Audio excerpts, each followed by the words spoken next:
नमस्कार साथियों, ज्ञान मित्रा में आप सबका स्वागत है।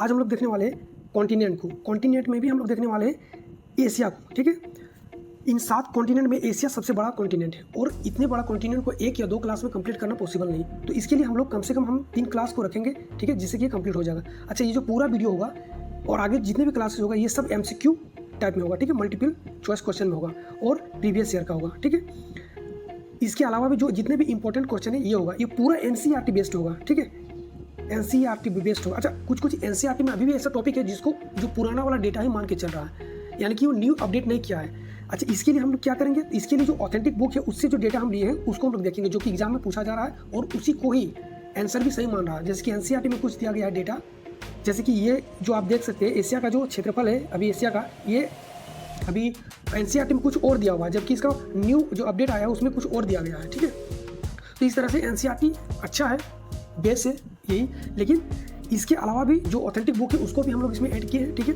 तो सबसे पहले हम लोग देखने वाले हैं एशिया कॉन्टिनेंट को। अच्छा, एशिया कॉन्टिनेंट में भी हम लोग कुछ स्पेशल आज जो हम लोग करने वाले हैं, स्पेशल जो टॉपिक है ये 8 टॉपिक में करने वाले हैं। ठीक है, ये है परिचय, एशिया का मानचित्र का अध्ययन, एशिया की भू आकृति, एशिया के पठार, एशिया के पर्वत, प्रमुख पर्वतें जो है इसको देखेंगे, एशिया के मैदान देखेंगे, एशिया के मरुस्थल, एशिया की नदियाँ। ठीक है, इसके अलावा एशिया की जो ज्वालामुखी है इसको भी हम लोग इसी टॉपिक में कवर कर देंगे। ठीक है, मरुस्थल और ज्वालामुखी को भी। ठीक है, तो चलिए सबसे पहले हम लोग देखते हैं कॉन्टिनेंट। ये जो 7 कॉन्टिनेंट है, महाद्वीप है, इसके बारे में तो हम लोग को सबको पता है कि जो हम लोग का पृथ्वी है वो 7 कॉन्टिनेंट से मिलकर बना हुआ है। ठीक है, ये 7 कॉन्टिनेंट कौन कौन सा है, तो सबसे पहले एशिया। अच्छा, ये जो नाम लिखा गया है ना, ये सबसे एरिया के हिसाब से सबसे बड़ा से सबसे छोटा गया है इस डायरेक्शन में। ठीक है, सबसे बड़ा से सबसे छोटा, तो सबसे बड़ा है एशिया कॉन्टिनेंट। ठीक है, और इसका जो क्षेत्रफल है लगभग कितना है, 4,45,79,000 वर्ग किलोमीटर है। ठीक है, देखिए ये वाला जो है, ये जो कॉन्टिनेंट का जो आकार है इसको आप लोग देख लीजिएगा, ये बहुत कम पूछा जाता है, लेकिन इसको आप लोग एक बार देख लीजिएगा, हो सकता है पूछते। ठीक है, और कोशिश कीजिएगा कि ये न्यू अपडेट एक बार मिला लेना है। ठीक है, चलिए तो सबसे पहले हम लोग देखिए एरिया के हिसाब से सबसे बड़ा है एशिया, एशिया के बाद आता है अफ्रीका, अफ्रीका के बाद आता है नॉर्थ अमेरिका, उसके बाद साउथ अमेरिका, फिर अंटार्कटिका। ठीक है, इसके बाद आता है यूरोप और फिर आता है ऑस्ट्रेलिया। ठीक है, ये हो गया एरिया के हिसाब से। सबसे छोटा अगर कॉन्टिनेंट पूछा जाएगा तो कौन सा हो गया, ऑस्ट्रेलिया। देखिए ये जो चार्ट दिए है ना, इसी चार्ट में आप लोग का बहुत सारा क्वेश्चन कवर हो जाएगा। तो सबसे छोटा जो चार्ट है या सबसे छोटा जो कॉन्टिनेंट है ये कौन सा है, ऑस्ट्रेलिया है। सबसे बड़ा कॉन्टिनेंट कौन सा है, तो एशिया है। एशिया इंडिया में ही, एशिया जो है एशिया के अंदर में ही इंडिया है। ठीक है, एशिया। अच्छा, अगर हम लोग जनसंख्या की दृष्टि से देखा जाएगा तो एशिया सबसे बड़ा है। ठीक है, एशिया में भी अगर देखा जाएगा तो सबसे बड़ा कंट्री कौन सा, तो इंडिया सबसे अभी ज़्यादा जनसंख्या वाला देश हो गया है, और इसके बाद चाइना भी दूसरे नंबर पे आ गया है। ठीक है, फिर है अफ्रीका, अफ्रीका के बाद है यूरोप। अगर हम देखेंगे एरिया के हिसाब से तो तीसरे नंबर में नॉर्थ अमेरिका है, जबकि तीसरे नंबर में अगर जनसंख्या के पॉपुलेशन के मामले में देखा जाएगा तो यूरोप आ गया है। ठीक है, चौथे नंबर पर पॉपुलेशन के मामले में नॉर्थ अमेरिका है, 5वें नंबर पे साउथ अमेरिका है, 6ठे नंबर पे ऑस्ट्रेलिया है और 7वें नंबर पे अंटार्कटिका है। तो सबसे कम पॉपुलेशन अंटार्कटिका में है और सबसे ज़्यादा पॉपुलेशन एशिया कॉन्टिनेंट में। ठीक है, यहाँ तक समझ में आ गया। अच्छा, ये चार्ट को याद कर लेना। ठीक है, ये इसी चार्ट से बहुत सारा क्वेश्चन पूछा जाता है, डायरेक्टली इससे क्वेश्चन पूछा जाता है। ठीक है, तो ये चार्ट याद रख लेना। ठीक है, यहाँ तक हो गया। चलिए अब हम लोग स्टार्ट करते हैं क्वेश्चन से। ठीक है, पहला क्वेश्चन है, क्षेत्रफल की दृष्टि से एशिया का विश्व में कौन सा स्थान है, तो इसका जो सही जवाब हो जाएगा एशिया का पहला स्थान है विश्व में। ठीक है, क्षेत्रफल की दृष्टि से। चलिए नेक्स्ट क्वेश्चन है, एशिया महाद्वीप का कुल क्षेत्रफल लगभग कितना है, लगभग कितना है आपको बताना है, और इसका सही जवाब हो जाएगा 4,45,79,000 वर्ग किलोमीटर। अगला क्वेश्चन है, पृथ्वी के कुल भूभाग यानी कि कुल क्षेत्रफल का लगभग कितना प्रतिशत हिस्सा एशिया महाद्वीप के अंतर्गत आता है, तो आपको बता दें कि कुल क्षेत्रफल का लगभग 30% एशिया महाद्वीप के अंतर्गत आता है। विश्व का लगभग कितना प्रतिशत जनसंख्या एशिया में निवास करता है, चौथा नंबर का क्वेश्चन है, और इसका सही जवाब हो जाएगा 60%।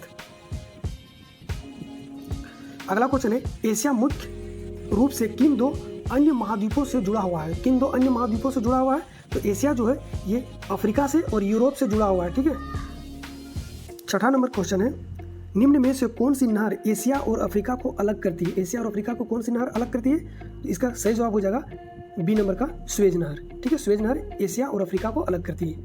अगला क्वेश्चन है, स्वेज नहर की कुल लंबाई लगभग कितनी किलोमीटर है, आपको बताना कितना किलोमीटर है स्वेज नहर की कुल लंबाई। तो स्वेज नहर की कुल लंबाई, इसका सही जवाब हो जाएगा बी नंबर का 193.30 किलोमीटर, इसका सही जवाब हो जाएगा। अगला क्वेश्चन है, स्वेज नहर किन दो सागरों को आपस में जोड़ती है? तो स्वेज नहर किन दो सागरों को आपस में जोड़ती है? तो ये इसका सही जवाब हो जाएगा भूमध्य सागर और लाल सागर को। अगला क्वेश्चन है, एशिया और उत्तरी अमेरिका को कौन सा जल डमरू मध्य अलग करता है? कौन सा जल डमरू मध्य अलग करता है? तो बेरिंग जल डमरू मध्य इसका सही जवाब हो जाएगा।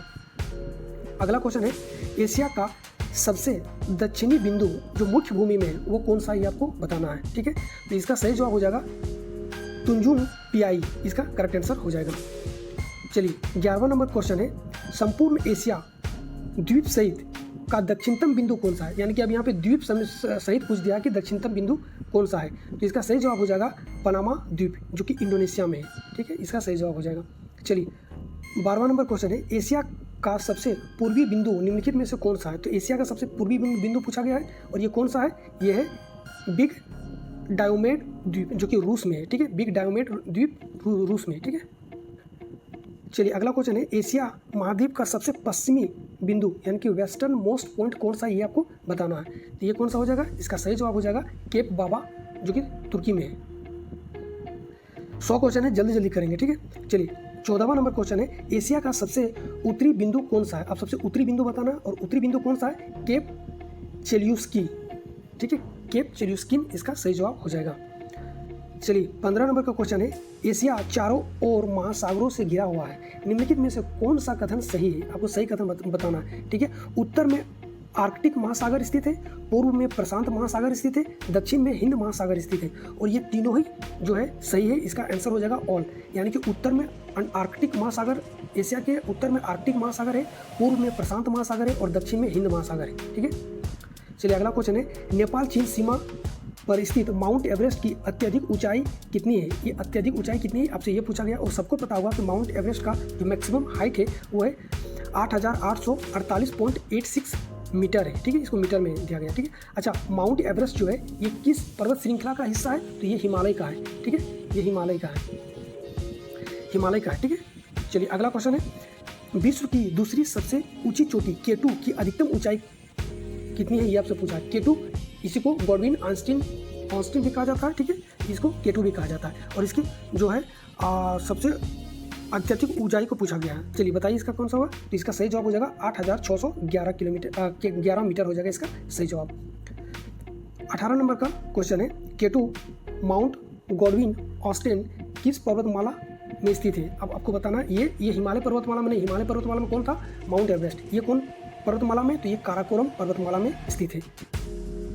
चलिए अगला क्वेश्चन है, विश्व की सबसे युवा मोड़दार पर्वतमाला हिमालय का निर्माण निम्नलिखित में से, तो विश्व का सबसे युवा अगर पूछा जाएगा कि युवा पर्वत कौन सा है तो ये हिमालय है। ठीक है, याद रख लीजिएगा हिमालय पर्वतमाला है। तो विश्व की सबसे युवा मोड़दार पर्वतमाला हिमालय का निर्माण निम्नलिखित में से किसके अवसादों के बलन यानी कि दबाव के कारण हुआ है? ये आपसे पूछा गया है। तो टेथिस सागर जो था उसके बलन के कारण हुआ है, यानी कि दबाव के कारण हुआ है। ठीक है, चलिए अगला 20वां नंबर क्वेश्चन है, अत्यधिक ऊंचाई के कारण निम्नलिखित में से किसे विश्व की छत रूफ ऑफ वर्ल्ड कहा जाता है? किसको कहा जाता है? दक्कन का पठार और तिब्बत के पठार, इस दोनों को ही विश्व का छत कहा जाता है। ठीक है, आप लोग दक्कन के पठार पढ़े होंगे, लेकिन ये तिब्बत का पठार, ये दोनों जो है एक ही भूखंड का हिस्सा है। ठीक है, ये दोनों, ठीक है, इसलिए इन दोनों को ही बोला जाता है कि विश्व का छत बोला जाता है। तो ये दोनों को याद रखना, इसका आंसर क्या हो जाएगा? डी नंबर का। चलिए 21वां नंबर क्वेश्चन है, मुख्य रूप से चीन में स्थित एशिया की सबसे लंबी पर्वत श्रृंखला में से एक है जो पामीर के पठार से शुरू होकर तिब्बत और सिनजियांग की सीमा से होते हुए किंघाई प्रांत तक फैली हुई है। इस पर्वत श्रृंखला को पहचाने। देख रहे हैं कैसा क्वेश्चन पूछा जा रहा है? ये पीसीएस का क्वेश्चन है और ठीक है, ये पीसीएस का क्वेश्चन पूछा गया है। ठीक है, अब कौन स्टेट में पूछा गया ये हमको एग्जैक्ट नहीं मालूम, लेकिन ये पीसीएस का क्वेश्चन है। अब बताइए इसका सही जवाब क्या हो जाएगा? तो इसका करेक्ट आंसर हो जाएगा कुनलुन पर्वतमाला। ठीक है, तो पीसीएस में या फिर यूपीएससी में इसी तरह से लंबा लंबा क्वेश्चन पूछा जाता है। यही पैटर्न अब रेलवे और एसएससी भी अपना रहा है। चलिए नेक्स्ट क्वेश्चन है, अच्छा यहाँ देख लीजिए, कुनलुन पर्वतमाला की जो लगभग जो इसका जो फैला हुआ है ये 3000 किलोमीटर तक लंबा है। ठीक है, जो इसे एशिया का सबसे लंबी पर्वत श्रृंखला बनाता है। इसके बाद यानी कि दूसरे नंबर में त्यानसान और तीसरे नंबर में यूराल जो कि रसिया में है। ठीक है, पर्वत श्रृंखला आता है। तो एशिया के ये तीनों को याद रख लेना। हो सकता है कि बढ़ते क्रम में घटते क्रम में आप लोग को सजाने के लिए बोल दें। चलिए अगला 22वां नंबर का क्वेश्चन है, जांग्रस पर्वतमाला मुख्य रूप से किस देश में स्थित है? ठीक है, जांग्रोस पर्वतमाला किस देश में स्थित है? ये ईरान में स्थित है। सारा क्वेश्चन पूछा गया है और बहुत सारा ऐसा क्वेश्चन है क्योंकि जो इंपॉर्टेंट है, हमको लगा कि इंपॉर्टेंट है, उसको भी हम डाल दिए। यानी कि इसमें से जो 90% आप लोग को 90 क्वेश्चन जो होगा वो सिर्फ सिर्फ पूछा गया कहीं ना कहीं कोई एग्जाम में।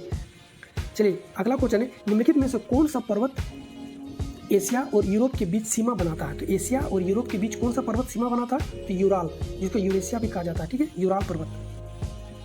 देखिए इसके अलावा यूराल पर्वत के अलावा भी, इसके अलावा काकेसर पर्वत भी यूरोप और एशिया के बीच सीमा निर्माण करता है। ठीक है, अगर काकेसर पर्वत भी देगा और अगर यूराल नहीं देगा तो आपको इसको टिक करना है। चलिए नेक्स्ट क्वेश्चन है, ये भी क्वेश्चन पूछा गया इसीलिए हम दोनों को साथ में रखे हैं। चलिए अगला क्वेश्चन है 24वां नंबर का, अलबुर्ज पर्वतमाला किस देश में स्थित है? तो अलबुर्ज पर्वतमाला जो है ये ईरान में स्थित है।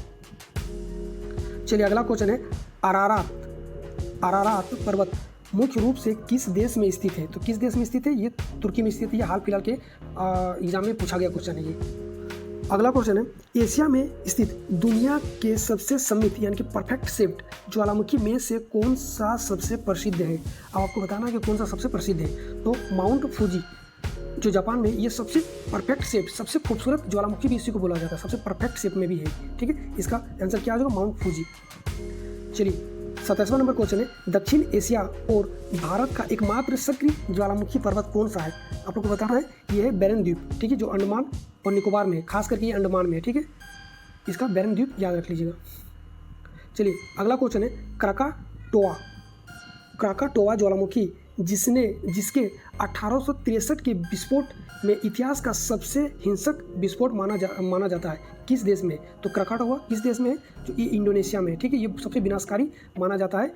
अभी तक दुनिया में जितने भी ज्वालामुखी विस्फोट हुआ है सबसे विनाशकारी इसी को माना जाता है, क्राकाटोआ। कब हुआ था? 1883 में।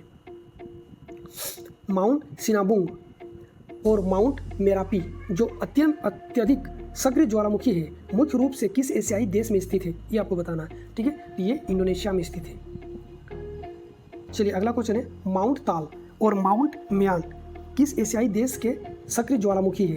ठीक है, माउंट ताल और माउंट म्यान। ठीक है, ये किस देश के? तो ये फिलीपींस के हैं। 31 नंबर का क्वेश्चन है, माउंट डामावंत और कोह ए सुल्तान ज्वालामुखी किस एशियाई देश में स्थित है? तो आपको बताना था किस एशियाई देश में स्थित है, तो इसका सही जवाब हो जाएगा ईरान। ठीक है,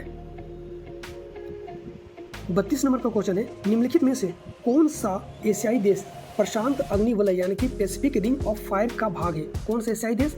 इसका सही जवाब हो जाएगा जापान। ठीक है, अगला क्वेश्चन है, विश्व के किस देश में सर्वाधिक लगभग 120 से लेकर के 130 सक्रिय ज्वालामुखी पाए जाते हैं? किस देश में? ये इंडोनेशिया में। अगला क्वेश्चन है, एशिया महाद्वीप का मुख्य अक्षांश विस्तार यानी कि लेटीट्यूड किस क्षेत्र के मध्य आता है? तो अक्षांश विस्तार को पूछा गया है, तो ये आता है 10 डिग्री से लेकर के 81 डिग्री नॉर्थ, 10 डिग्री साउथ से लेकर के 81 डिग्री नॉर्थ में। ठीक है, चलिए अगला क्वेश्चन है, एशिया महाद्वीप का देशांतरी विस्तार यानी कि लॉन्गिट्यूड किन रेखाओं के बीच में पड़ता है? आपको बताना है। ठीक है, तो ये पड़ता है 26 डिग्री ईस्ट से लेकर के 127 डिग्री वेस्ट तक। अगला क्वेश्चन है, निम्नलिखित में से कौन सी अक्षांश रेखा एशिया महाद्वीप से होकर गुजरती है? एशिया महाद्वीप से होकर के कौन सा अक्षांश रेखा गुजरती है? तो आपको कौन सा मकर रेखा? अच्छा देखिए, यहाँ पे एक चीज़ होगा, कौन सा लेकर नहीं गुजरती है। यहाँ पे थोड़ा सा क्वेश्चन आप लोग सुधार लीजिएगा, यहाँ पे नहीं होगा, नहीं गुजरती है, और इसका सही जवाब हो जाएगा कौन सा? ये केवल हटा देना है। ठीक है, ये केवल शब्द जो है ना आ गया है, केवल हटा देना। ठीक है, तो मकर रेखा नहीं गुजरती है, ये मकर रेखा इसका सही जवाब हो जाएगा।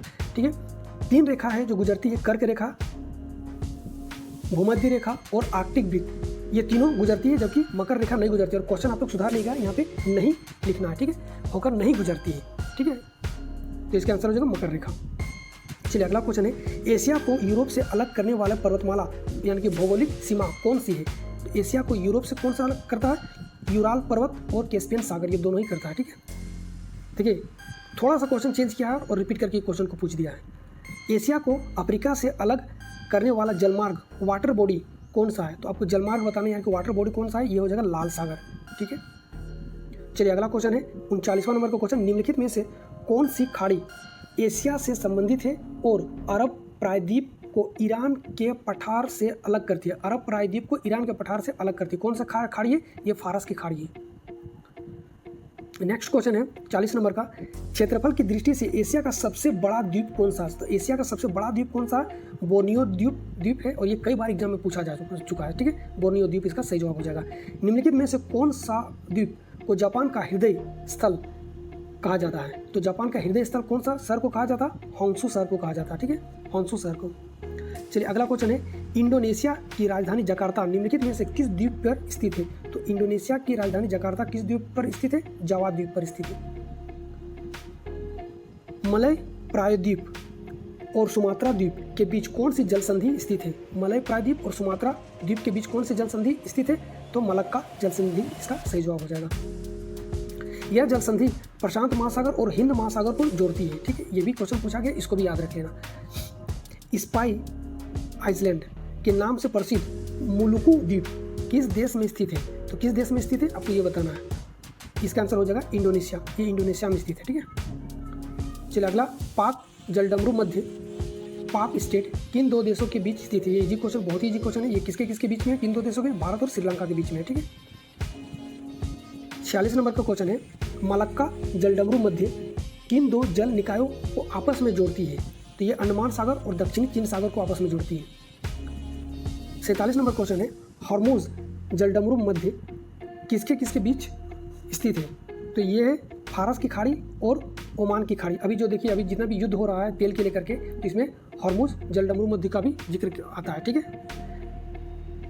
चलिए अगला क्वेश्चन है, बॉस्फोरस जलडमरू मध्य किन दो सागरों को जोड़ता है? ठीक है, ये बॉस्फोरस और बॉस्फोरस दोनों ही नाम से आप रख सकते हैं यार, ठीक है। तो बॉस्फोरस जलडमरू मध्य किन दो सागरों को जोड़ता है? ये हो जाएगा काला सागर और मरमरा सागर को। अगला क्वेश्चन है, निम्नलिखित में से कौन सा सागर दुनिया की सबसे बड़ी अंतर्देशीय यानी कि लैंड लॉक, यानी कि चारों तरफ से उसका सिर्फ और सिर्फ मतलब जमीन होगा, ठीक है, और ये चारों तरफ इसका देश है, लैंड लॉक इसी को बोला जाता है। जल निकाय या फिर झील है, तो कौन सा हो जाएगा इसका आंसर? इसका आंसर कैस्पियन सागर। कैस्पियन सागर के चारों ओर देश है, ना कि कोई दूसरा सागर या फिर कोई झील मिला हुआ है, ठीक है। तो इसका आंसर क्या हो जाएगा? कैस्पियन सागर। अगला क्वेश्चन है, एशिया का सबसे बड़ा और सबसे गहरा सागर जो अत्यधिक रणनीतिक और तेल प्राकृतिक संसाधनों से समृद्ध है, कौन सा है? तो ये हो जाएगा दक्षिण चीन सागर, इसका सही जवाब हो जाएगा। नेक्स्ट क्वेश्चन है, मृत सागर के संदर्भ में निम्नलिखित में से कौन सा कथन सत्य है? तो कौन सा कथन सत्य है ये आपको पूछा गया है, ठीक है। तो यह पृथ्वी पर सबसे कम ऊंचाई वाले नमकीन जल निकायों में से एक है, इसका सही जवाब हो जाएगा। अगला क्वेश्चन है, भारत को तिब्बत यानी कि मध्य एशिया से अलग करने वाली पर्वत श्रृंखला कौन सी है? तो ये हिमालय पर्वत श्रृंखला है। हिमालयन पर्वतों का निर्माण किस युग के दौरान अवसादी चट्टानों के वलय के माध्यम से हुआ है? ठीक है, तो आपको ये बताना है। और आपको पता होगा कि हिमालय का जो उदय हुआ था, कब हुआ था उद्गम? ये हो गया था सेनोजोइक पीरियड में हुआ था। 54वां नंबर का क्वेश्चन है, हिमालय का निर्माण किन दो बड़ी भूभाग यानी कि प्लेटों के टकराने के कारण हुआ है? तो किन दो प्लेटों के टकराने से हुआ है? तो ये हो गया इंडो ऑस्ट्रेलियन प्लेट और यूरेशियन प्लेट के टकराने से हिमालय का निर्माण हुआ है। हिमालय पर्वत श्रृंखला की लंबाई पश्चिम से पूर्व की ओर सिंधु नदी से लेकर ब्रह्मपुत्र नदी तक लगभग कितने किलोमीटर है? तो लगभग 2400 किलोमीटर। अच्छा, अभी इस वीडियो में जो है ना, जितने भी भारत के अंदर में आता है, भारत के अंदर में जितने भी आगे, चाहे वो पर्वत है, पहाड़ है, रेगिस्तान है, पठार है, झील है, इसको हम लोग बहुत कम किए हैं। अभी इस वीडियो में आपको बहुत कम दिखेगा, इसलिए क्योंकि हम लोग अलग से भारत को पढ़ेंगे और उसका जितना भी जोग्राफिकल उसका स्ट्रक्चर है उसके बारे में हम लोग जानेंगे, ठीक है। तो इसका आंसर हो जाएगा 2400 किलोमीटर। चलिए अगला क्वेश्चन है, निम्नलिखित में से कौन सी पर्वत श्रृंखला पश्चिम एशिया में प्राकृतिक बाधा बनाने वाली प्रमुख बलित पर्वत श्रृंखलाओं में शामिल है? तो कौन सा है? तो जाग्रोस पर्वत इसका सही जवाब हो जाएगा। 57 नंबर का क्वेश्चन है, एशिया माइनर के रूप में किस पठार को जाना जाता है? तो एशिया माइनर के रूप में कई बार क्वेश्चन में पूछा गया, किस पठार को जाना जाता है? ये जाना जाता है अनातोलियन के पठार का। चलिए 58वां नंबर क्वेश्चन है, तिब्बत का पठार किस प्रकार के पठार का उदाहरण है? तो तिब्बत का पठार किस प्रकार के पठार का उदाहरण? तो अंतरा पर्वतीय पठार यानी कि इंटर माउंटेन प्लेटू, इसका सही जवाब हो जाएगा। 59 नंबर का क्वेश्चन है, भारत का सबसे प्राचीन पठार कौन सा है जो एशिया के दक्षिणी पठारी हिस्से का भाग है? कौन सा हो जाएगा इसका सही जवाब? प्रायद्वीपीय दक्कन का पठार। नेक्स्ट क्वेश्चन है, कौन सा पठार एशिया माइनर में भूमध्य सागर तट और केंद्रीय अनातोलियन पठार के बीच एक प्राकृतिक सीमा बनाता है? प्राकृतिक सीमा बनाता है, ये हो जाएगा टॉरस पर्वत। नेक्स्ट क्वेश्चन है, एशिया महाद्वीप में पाए जाने वाले शीतोष्ण कटिबंधीय घास के मैदान को किस नाम से जाना जाता है? एशिया में स्टेपी के नाम से जाना जाता है, ठीक है। स्टेपी घास का मैदान, देखिए एशिया में जब भी घास का मैदान की बात आएगा तो स्टेपी घास का मैदान ही आएगा, ठीक है। इसको इसी को टिक करना है। स्टेपी घास के मैदान किन क्षेत्रों या देशों में फैला है? तो एक तो एशिया रहेगा, सबसे पहले देख लो तो हंगरी से लेकर यूक्रेन और मध्य एशिया से मंचूरिया तक, ठीक है, इसका सही जवाब हो जाएगा। स्टेपी घास के मैदान किस प्रकार के जलवायु क्षेत्र का प्रतिनिधित्व करता है? किस प्रकार के जलवायु क्षेत्र का प्रतिनिधित्व करता है? यह महाद्वीप आंतरिक शीतोष्ण, इसका सही जवाब हो जाएगा। 64 नंबर क्वेश्चन है, एशिया का सबसे बड़ा मरुस्थल कौन सा है? तो आप लोग को पता होगा कि एशिया का सबसे बड़ा मरुस्थल एनसीईआरटी ने दे रखा है गोबी, जबकि गोबी नहीं होगा। इसका करेक्ट आंसर क्या हो जाएगा? अरब मरुस्थल हो जाएगा, ठीक है। एसएससी में पूछा गया क्वेश्चन, रेलवे में भी पूछा गया और सबने अरब मरुस्थल को ही माना है, ठीक है। चलिए नेक्स्ट क्वेश्चन है, गोबी मरुस्थल किन दो देशों के बीच फैला हुआ है? तो किन दो देशों के बीच में फैला हुआ है? तो चीन और मंगोलिया के बीच में फैला हुआ है। थार रेगिस्तान जो भारत और पाकिस्तान की सीमा तक फैला हुआ है, उसे पाकिस्तान में किस नाम से जाना जाता है? इसको चोलिस्तान के नाम से जाना जाता है। ये 2025 में क्वेश्चन पूछा गया है एनटीपीसी में। तकला मकान मरुस्थल किस देश में स्थित है? तो तकला मकान चीन में स्थित है। दस्त-ए-लुत मरुस्थल किस देश में स्थित है? तो दस्त-ए-लुत किस देश में स्थित है? ईरान में। काराकुम मरुस्थल मुख्य रूप से किस क्षेत्र में स्थित है? आपको बताना, तो ये मध्य एशिया में स्थित है। 70 नंबर का क्वेश्चन है, काराकुम मरुस्थल निम्नलिखित में से किस देश में स्थित है? ये तुर्कमेनिस्तान में स्थित है, ठीक है। एशिया की सबसे लंबी नदी कौन सी है जो चीन में बहती है? तो एशिया की सबसे लंबी नदी जो है यांगची नदी है, जो चाइना में बहता है, ठीक है।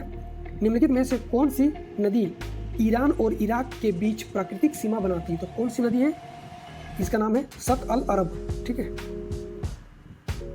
73 नंबर का क्वेश्चन है, किस नदी को तिब्बत में सिंगी खंबन या शेर का मुख के नाम से जाना जाता है? किसमें? तिब्बत में। और ये कौन सा नदी? ये है सिंधु नदी, ठीक है। मेसोपोटामिया की प्राचीन सभ्यता निम्नलिखित में से किन दो नदियों की घाटी में स्थित थी? तो मेसोपोटामिया की प्राचीन सभ्यता किन दो नदियों की घाटी में स्थित थी? आपको ये बताना था। इसका आंसर हो जाएगा दजला और फरात। एशिया की पीली नदी येलो रिवर के नाम से किस नदी को जाना जाता है? इसका आंसर हो जाएगा ह्वांग हो नदी।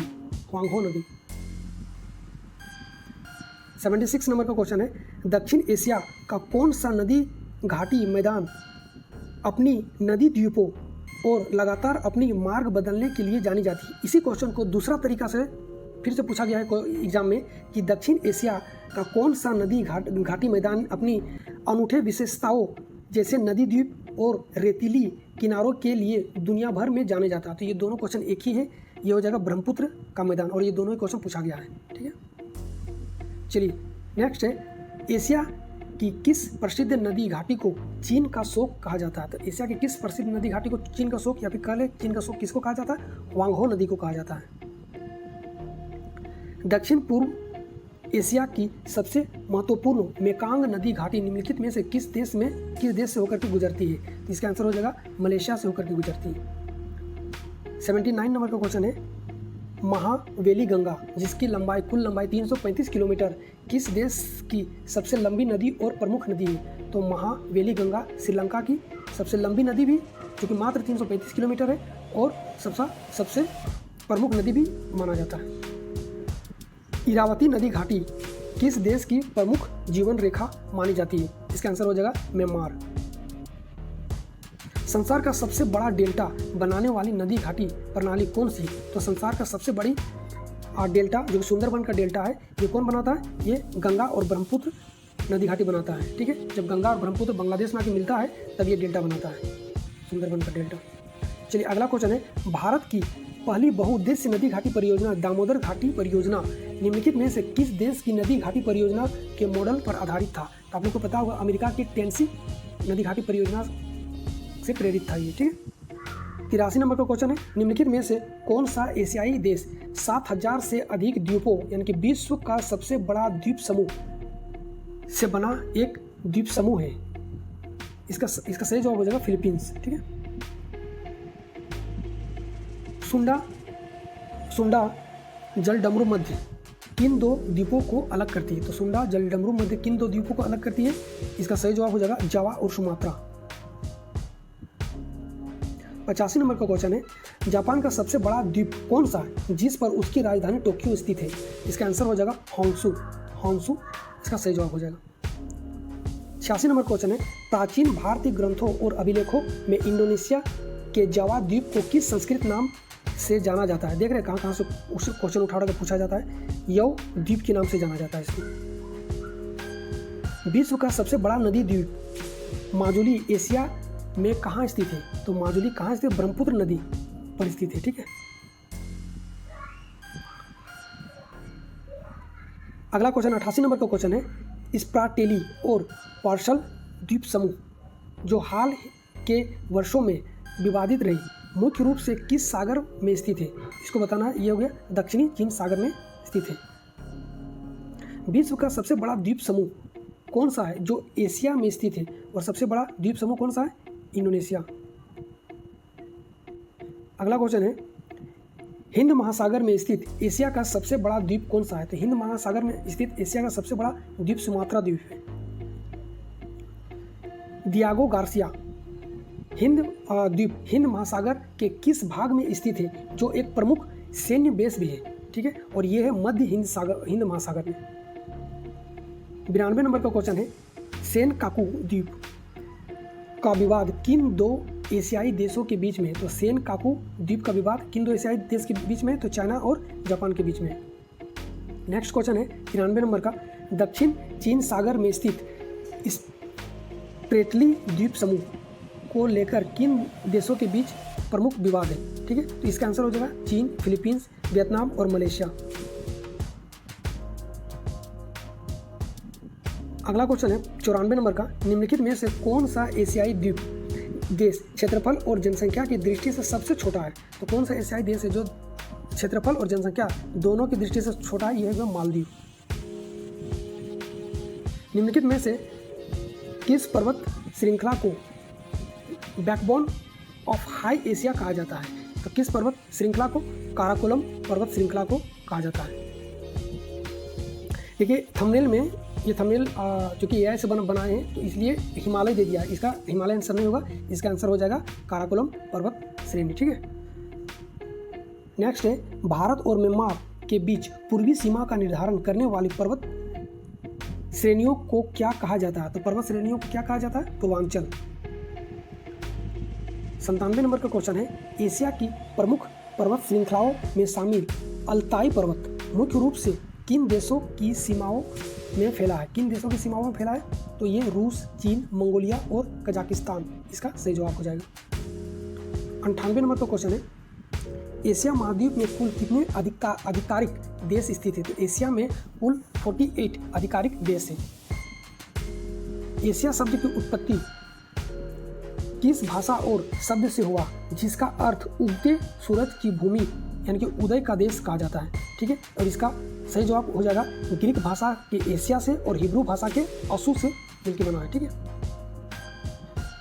चलिए 100वां नंबर का क्वेश्चन है, प्राचीन काल में एशिया को किस नाम से जाना जाता था? तो प्राचीन काल में एशिया को जम्बू द्वीप के नाम से जाना जाता था। ठीक है, चलिए 101वां क्वेश्चन है, हेरोडोटस द्वारा 5वीं शताब्दी ईसा पूर्व में एशिया शब्द का प्रयोग मूल रूप से किस क्षेत्र के लिए किया गया था? किस क्षेत्र के लिए किया गया था? तो अनातोलिया और फारसी साम्राज्य के लिए किया गया था। ठीक है, तो ये आज का लास्ट क्वेश्चन था। वीडियो कैसा लगा आप लोग जरूर बताइएगा। 101 क्वेश्चन हुआ इस वीडियो में। वीडियो कैसा लगा आप लोग जरूर बताइएगा। अगर वीडियो अच्छा लगा तो प्लीज़ चैनल को सब्सक्राइब कर लीजिएगा और वीडियो को लाइक और शेयर कर दीजिएगा। नेक्स्ट इसका पार्ट 2 में हम लोग मिलते हैं। तब तक के लिए थैंक यू। जय हिंद, जय भारत।